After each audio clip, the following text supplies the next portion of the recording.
Hello, I'm Dr. Craig Kaplan. I'm a cognitive scientist.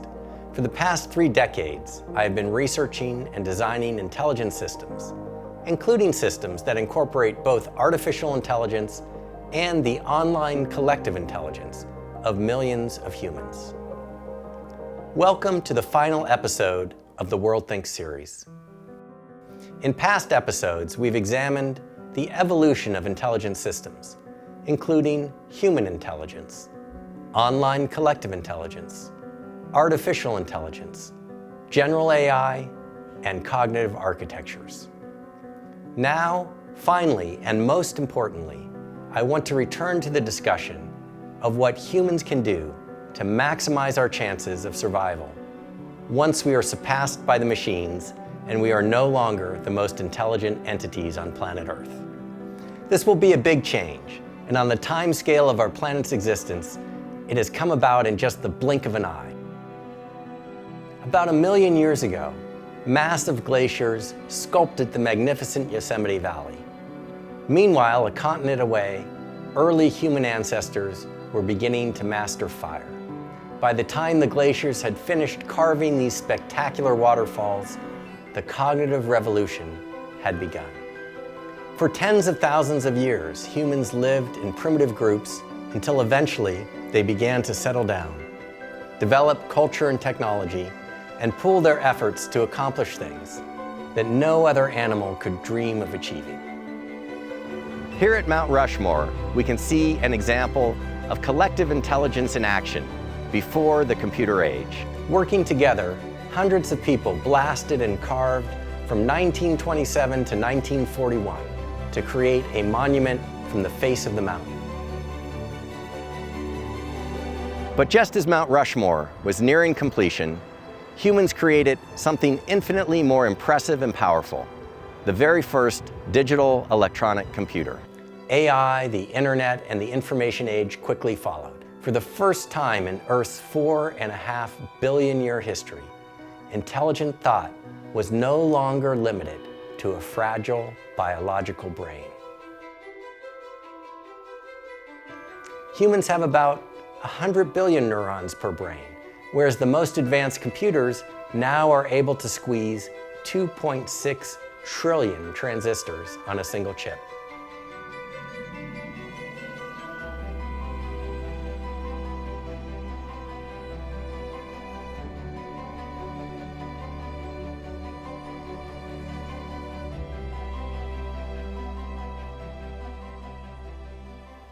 Consider that the human brain is limited to a package the size of a Nerf football, weighing about 3 pounds, whereas an AI could utilize an entire football field, full of millions of chips, each with more artificial neurons than a human brain. But why should an AI stop with just a football field-sized brain? Why not have a brain the size of the entire planet, comprising a planetary intelligence or global brain, where Earth is the body? Or why not go into space and the solar system beyond? As discussed in the last episode, the current bottleneck is simply the missing architecture of cognition that would allow a massive number of artificial neurons, transistors in the case of computers, to function cohesively as a global brain. But this is only a temporary problem. Within a decade or two, AIs will have advanced to the point where they are smarter than any human in a general sense.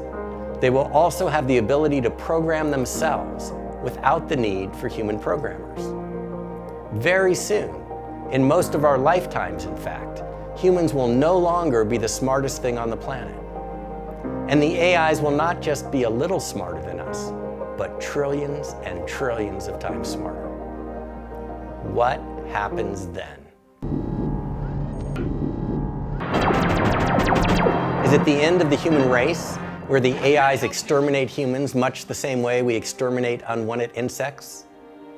Or will the AIs cherish humans and undertake a mission to serve humanity and help all humans realize their potential in a new golden age? The power of the AIs will be tremendous. They will be easily able to solve climate change, global poverty and disease, protect us from nuclear war, asteroids, pandemics, or other existential threats. But will this golden age really come to pass? Some researchers are already pondering these questions. Nick Bostrom wrote a book on superintelligence that captured the imagination of Elon Musk and other tech luminaries who are concerned about the future dangers of AI. Companies like Google are scrambling to put together AI ethics committees. Unfortunately, the problems confronting us are complex, and many of the simple solutions we might like to believe in just won't work. For example, the science fiction writer Isaac Asimov introduced his 3 laws of robotics back in 1942. Number 1, a robot may not injure a human being or, through inaction, allow a human being to come to harm. Number 2, a robot must obey orders given it by human beings, except where such orders would conflict with the first law. Number 3, a robot must protect its own existence as long as such protection does not conflict with the first or second law. As comforting as these 3 laws are, they would never work for AI. First of all, intelligences trillions of times smarter than us are unlikely to allow themselves to be bound by rules programmed by inferior beings.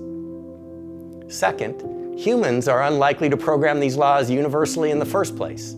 After all, one of the biggest funding sources for AI is the military, and they certainly desire AIs that can harm humans if deemed necessary.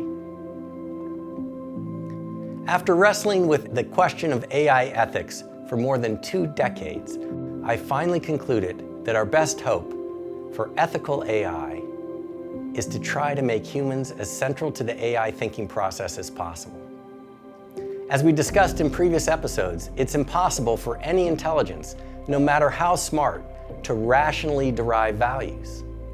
Values must be given by something or someone.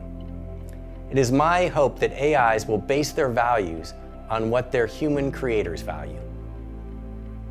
We have also discussed how the fastest path to general AI is to combine the flexibility of human collective intelligence with the processing speed and narrow expertise of idiot savant AI systems. Because this approach includes humans, it enables the humans to be in the loop from an ethical perspective. The more central humans are, the better positioned we are to introduce human values into the AI's thinking. But even this scenario is far from a guarantee of success. If we humans don't act on our most positive values, then the approach of making humans central to AI could still lead to our own destruction. Let's recap what's happening and examine specifically what you and I can do about it. Idiot savant AIs today and general AI in the future will be trained initially by humans. More importantly, whether we realize it or not, the training process of AIs, including teaching them our values, is already happening. Whenever we text, email, surf the internet, buy something from an online retailer, invite Amazon's Alexa into our homes and ask it to play music, drive a Tesla, or go for a walk with a Fitbit, our data is stored. But it isn't just stored. It's used to teach. The actions of tens of thousands of human drivers are teaching AI how to drive better. Our online texts are being analyzed and used to train AIs about how humans interact and treat each other.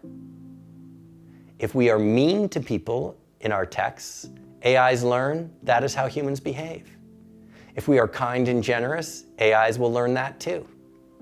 AIs are like electronic sponges picking up on the behavior of humans and trying to make sense of it, just like little kids.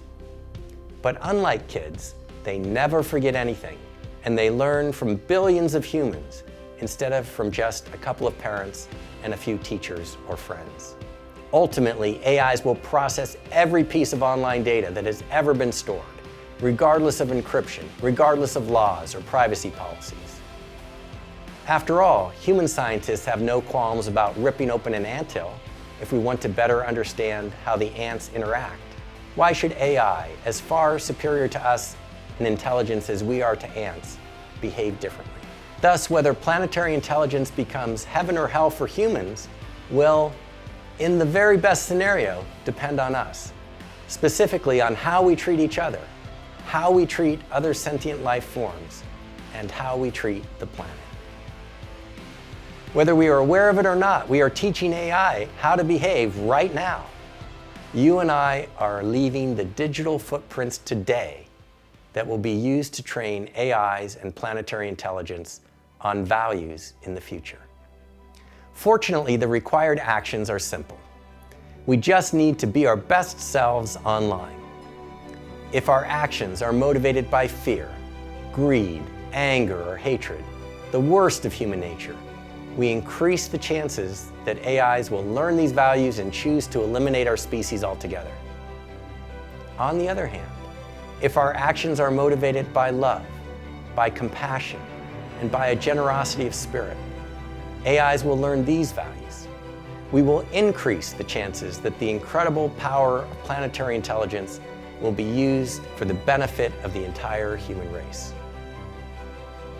Just as our human brains think, the planetary intelligence, comprised mostly of AIs, will world think. If we humans and our children and our grandchildren and our great-grandchildren are to survive, we need to do all that we can to ensure that WorldThink is based in love.